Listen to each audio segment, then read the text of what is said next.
Welcome back to the channel guys. कैसे हैं आप लोग? आशा करता हूँ आप लोग अच्छे होंगे।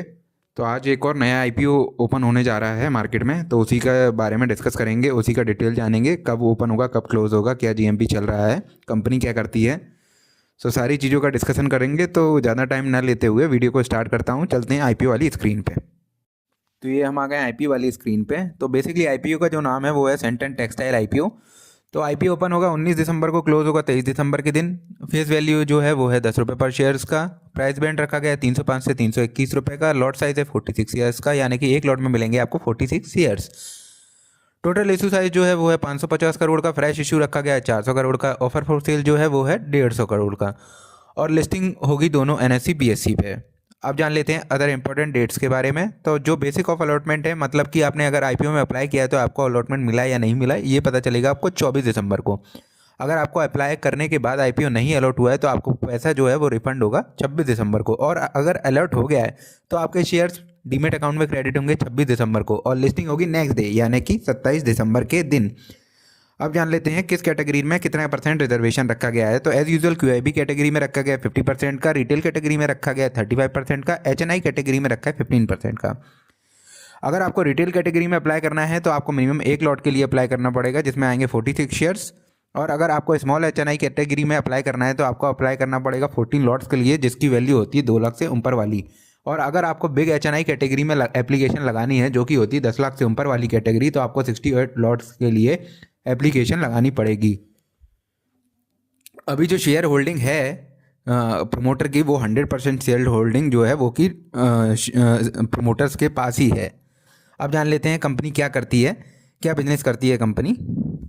तो ये जो जैसा कि आप देख पा रहे होंगे यहाँ पे इनकॉर्पोरेशन जो कंपनी का हुआ है वो 2005 के अंदर हुआ है। बेसिकली कंपनी 3 चीज़ों में डील करती है। पॉलिस्टर यार्न्स, मतलब यार्न्स का मतलब जो होता है वो धागे होता है, तो पॉलिस्टर के धागे, कॉटन के धागे, और जो टेक्निकल टेक्सटाइल या इंडस्ट्रियल यूज़ में धागे बनते हैं, उन सारी चीज़ों के बारे में, उन सारे धागों को ये मैन्युफैक्चर करने का काम करती है। और अभी इनके पास 45,000 SKU मतलब स्टॉक कीपिंग यूनिट्स हैं, और 3200 एक्टिव वेराइटीज़ ऑफ यार्न्स हैं। तो काफ़ी अच्छा इनके पास SKU यूनिट्स भी हैं और काफ़ी अच्छे एक्टिव वेराइटीज़ भी हैं यार्न्स की। तो बात करें ये कहाँ कहाँ सप्लाई करती हैं, तो ये जो कंपनी है इसके 925 डिस्ट्रीब्यूटर हैं, जो कि 7 कंट्रियों में हैं। कंट्रियों के नाम मैं बताऊं, एक तो बेसिकली इंडिया है, और Argentina, Singapore, Germany, Greece, Canada, Israel. तो काफ़ी सारी जगह कंपनी अपने प्रोडक्ट की सप्लाई करती है। और अगर जो कंपनी के प्लांट है वो सिर्फ एक ही जगह है, जो कि लोकेटेड है सिलवासा के अंदर। तो कंपनी के क्लाइंट्स की बात करें तो काफ़ी बड़े बड़े नाम हैं इसमें। आप वीडियो को पॉज करके पढ़ सकते हैं। इसमें से एक जो नाम है ये बांसवाड़ा सिंटेक्स लिमिटेड है। बांसवाड़ा में बहुत बड़ा इनका मैन्युफैक्चरिंग, कपड़ों का मैन्युफैक्चरिंग करती है ये कंपनी, तो उसको भी ये धागा प्रोवाइड करती है। और भी सारी काफ़ी, GM फैब्रिक्स प्राइवेट लिमिटेड है, काफ़ी सारी कंपनियां हैं। ठीक है। तो कॉम्पिटिटिव स्ट्रेंथ की बात करें तो ये one of the few companies हैं इंडिया के अंदर प्रेजेंस है जिसकी पॉलिस्टर, कॉटन और टेक्निकल में, तो बेसिकली यही इसका कॉम्पिटिटिव स्ट्रेंथ भी है। और भी हैं जैसे कॉटन यार्न मैन्युफैक्चरिंग करती है और टेक्निकल टेक्सटाइल्स को प्रोवाइड करती है। Deep knowledge and understanding of optimal products है। ठीक है। और इनके जो ये बोलना चाह रहे हैं, हेल्दी फाइनेंशियल परफॉर्मेंस भी है इनका। तो चलिए एक बार सीधे चलते हैं फाइनेंशियल परफॉर्मेंस की तरफ। तो ये मैंने इनका फाइनेंशियल लगा लिया है। ये जो भी डाटा आपको दिख रहा है वो इन करोड़ है। तो एसेट की बात करें तो कंटिन्यूसली ग्रोइंग स्टेज में ही है। और अगर रेवेन्यू की बात करें तो रेवेन्यू में थोड़ा सा डिप हमें देखने को मिल रहा है। 3300 करोड़ से घटकर ये 2900 करोड़ के आसपास रह गया है। इसमें 11% के आसपास का डिप है। अगर प्रॉफिट आफ्टर टैक्स की बात करें तो उसमें भी डिप है। एज यूजुअल रेवेन्यू में डिप है तो प्रॉफिट आफ्टर टैक्स में भी हमको डिप देखने को मिल रहा है। 152 करोड़ से घटकर ये 133 करोड़ का हो गया है। इसमें भी अराउंड 12% का डिप हमें देखने को मिल रहा है। जो बोरिंग है वो भी कंटिन्यूस बढ़ती जा रही है। बोरिंग्स जो है ये इस बार 400 करोड़ से बढ़ के 650 करोड़ के आसपास पहुंच गई है बोरिंग्स। तो ये भी एक कंसर्न का पॉइंट है इनके फाइनेंशियल डेटा में।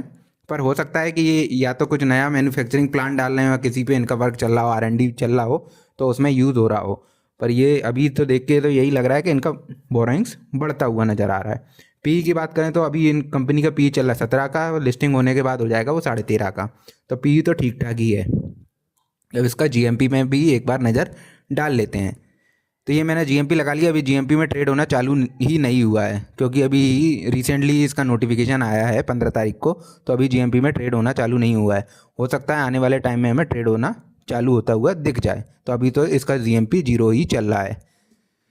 तो लिस्टिंग गेन का तो पता चलेगा जब जीएमपी ट्रेड होना चालू हो जाएगा। वैसे तो 19 दिसंबर को इस आईपीओ ओपन हो जाएगा, मतलब परसों के दिन। तो अभी हाल फिलहाल तो जीएमपी 0 है, पर ठीक है, आप लोग अगर अप्लाई करना चाहते हैं तो कर सकते हैं इसमें। बेसिकली मैं इस आईपीओ को अवॉइड करूँगा अभी हाल फिलहाल, तो मैं नहीं अप्लाई करूँगा क्योंकि ये धागा वागा कंपनी मेरे को थोड़ा सा समझ में नहीं आता है, इसलिए। और आपका मन है, आपको अप्लाई करना है तो आप कर सकते हैं। कमेंट करके बताइएगा आप अप्लाई कर रहे हैं या नहीं कर रहे हैं। So that's all for today guys. Thanks for watching the video. Please like the video and subscribe to the channel. Thank you.